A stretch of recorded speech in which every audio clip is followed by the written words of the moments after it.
Hello दोस्तों, कैसे हो आप सभी।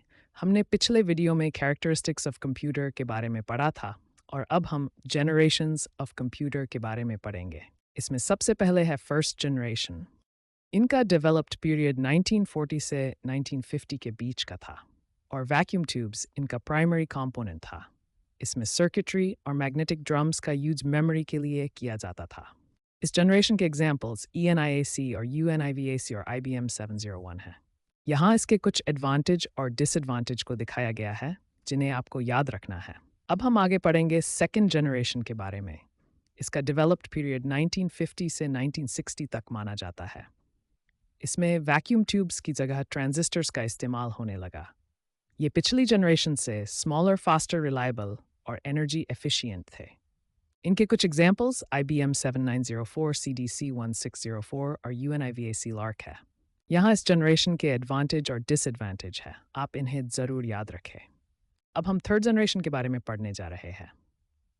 इस जनरेशन का टाइम पीरियड 1960 से 1970 तक माना जाता है। इस जनरेशन तक कंप्यूटर्स में इंटीग्रेटेड सर्किट्स IC की टेक्नोलॉजी यूज में आने लगी। यहाँ इसके कुछ एग्जाम्पल्स दिए गए हैं। IBM System 360 और Honeywell 6000 सीरीज और DECP DP8। यहाँ इसके कुछ एडवांटेज और डिसएडवांटेज को दिखाया गया है जिन्हें आपको याद रखना है। अब अगली है फोर्थ जनरेशन। इस जनरेशन के कंप्यूटर्स की शुरुआत 1970 से हुई। इन कंप्यूटर्स में माइक्रो प्रोसेसर्स का यूज़ होने लगा जो कि साइज में छोटे थे। ये पिछली जनरेशन से ज़्यादा फास्टर, स्मॉलर और अफोर्डेबल थे। इनकी हेल्प से पर्सनल कंप्यूटर्स और कई एडवांस्ड सॉफ्टवेयर का डेवलपमेंट हो पाया। इस जनरेशन के examples IBM PC, Apple Macintosh, Compaq Presario, Dell Dimension series है जिन्हें आपको याद रखना है।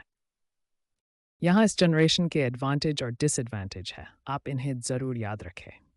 अब आखिरी जनरेशन है फिफ्थ जनरेशन। फिफ्थ जनरेशन के कंप्यूटर्स का फोकस आर्टिफिशियल इंटेलिजेंस पर रहा। ये कंप्यूटर्स नई चीज़ों को जानने और सीखने के अलावा ह्यूमंस की तरह डिसीजंस भी ले सकते हैं। इनकी वजह से प्रोसेसिंग और भी बेटर और फास्टर बनी है। इसके examples IBM Watson, Google Assistant और Apple Siri है। यहाँ इसके कुछ एडवांटेज और डिसएडवांटेज को दिखाया गया है जिन्हें आपको याद रखना है।